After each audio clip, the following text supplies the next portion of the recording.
آخ برادر چی شد؟ کار شما بود؟ نه بابا باد بود. برادر اینا هم مشکوکن هم سر و وضعشون استغفرالله. برادر به نظر بی پناه هم. کمکشون کنیم.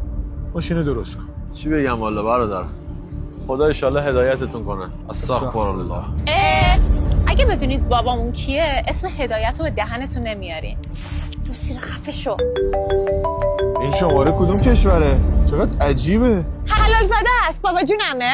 جواب تماس پدر از واجبات. جواب بده. بابام هم نمیخواد ریخت ما رو ببینه، هم روز 1000 بار زنگ میزنه.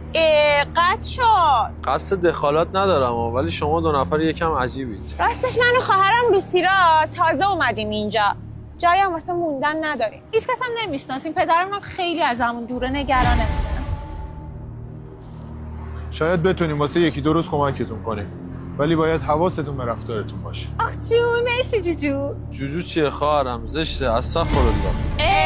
راستش پدر ما پادشاه یه جاییه. ما هم تا الان هر کاری خواستیم کردیم. خب شاید دیگه وقتشه رفتارتون رو عوض کنید. میتونیم بریم خونه ما. برادر نترس، حواسم به شؤونات اسلامی هست.